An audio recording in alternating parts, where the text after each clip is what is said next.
2022 Nissan Sentra. How does it compare to other compact cars like the Honda Civic, Toyota Corolla, and Hyundai Elantra? That's what we're going to find out. Welcome to Car Help Corner, where we help you, the consumer, master the process of car buying and car ownership.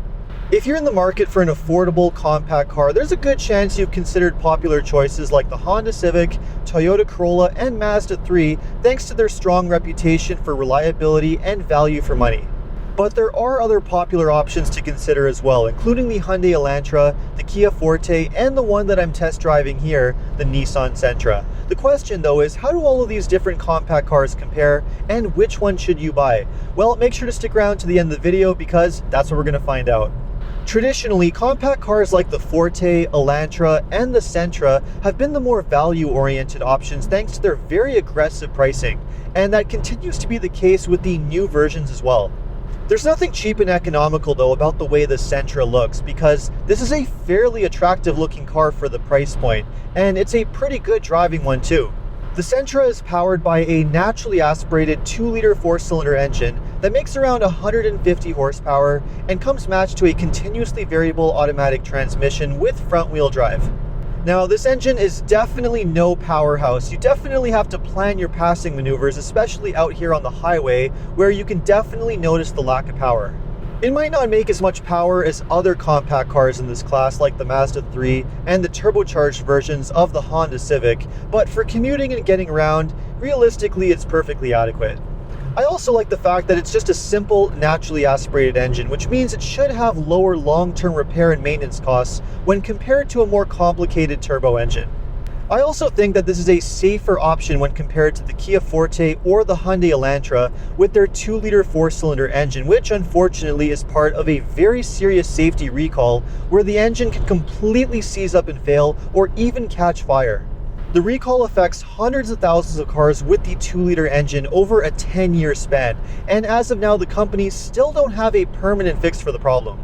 And even though it is a pretty small risk, it still might be one that's not worth the hassle. That being said, other compact cars like the Sentra are not completely free of their own reliability issues.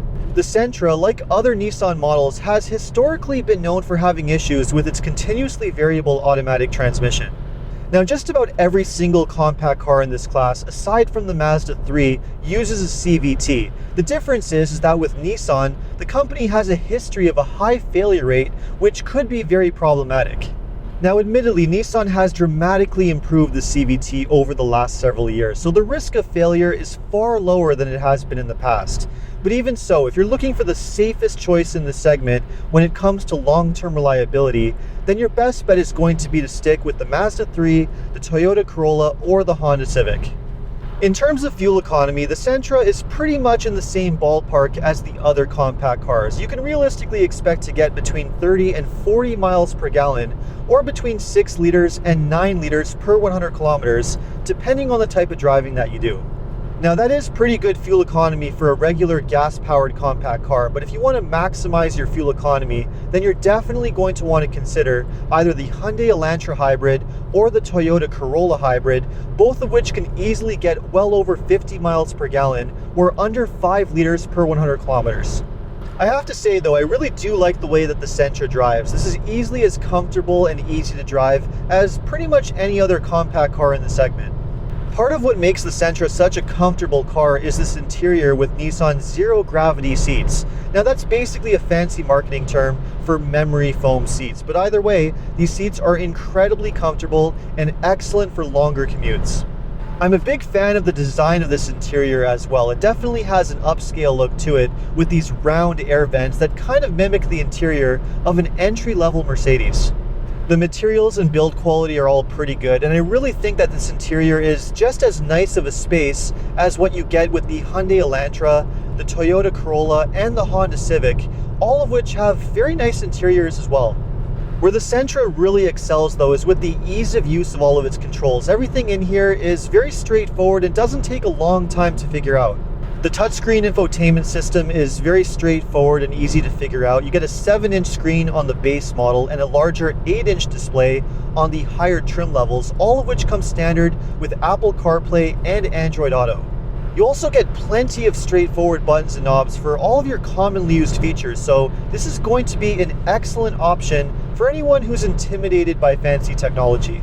The Sentra is also a very well-equipped car for the price point. All models come with active safety features like automatic emergency braking with forward collision warning, blind spot monitoring, and rear cross traffic alert. And of course, you can add additional features like adaptive cruise control on the higher trim levels as well. Even this mid-trim level that I'm testing comes equipped with heated seats, a heated steering wheel, dual zone climate control. I mean, it realistically gives you everything that you need. Now, of course, the other compact cars in the segment, like the Elantra, the Corolla, and the Civic, include most of these features as well. The difference, though, is going to be the price point that you pay, because not all of them are quite as aggressively priced as the Sentra. The Sentra has a price that ranges anywhere from around $21,000 to $27,000, depending on the trim level that you go with, which pretty much puts it in line with the Kia Forte and the Hyundai Elantra, both of which are pretty evenly priced. The prices of these three are definitely a little bit more attractive than the other options like the Mazda3, the Toyota Corolla, and the Honda Civic, all of which can definitely be a little bit more expensive to get one with equivalent features and options. So where does the Sentra fall into the ranking when compared to all of these different compact cars, and which one should you buy? Well, when compared to the Kia Forte and the Hyundai Elantra, I would definitely put the Sentra a little bit ahead of those two cars. Realistically, it's just as well designed, offers a similar driving experience, and just as good value for money. The major bonus with the Sentra, though, is that you're not going to have to worry about that serious engine recall that might affect the Elantra and the Forte. So if you can pick one up for a similar price, it's definitely going to be the safer option. The issue with the Sentra, though, is that there's nothing that it really excels at or makes it stand out above the Mazda3, the Corolla, or the Civic. Not only do all three of those cars have better reputations for long-term reliability, but they're also just better designed cars. So the only real reason to consider the Sentra over those choices is if you're able to get one for a much more aggressive price. If you're planning on buying one of these long-term and you're not able to save a substantial amount of money though, then buying a Honda Civic, a Toyota Corolla, or a Mazda3 would definitely make more sense. Not only do they have better reputations for long-term reliability, but they also have much higher resale value as well, which is another major bonus. Another major bonus with those three cars is the fact that they just have more flexibility. All of them are available in either sedan or more practical hatchback body styles, which is really nice to see. But you can also get some of them, like the Corolla, in a hybrid version to save even more money on gas. So you just have a lot more options when compared to the Sentra.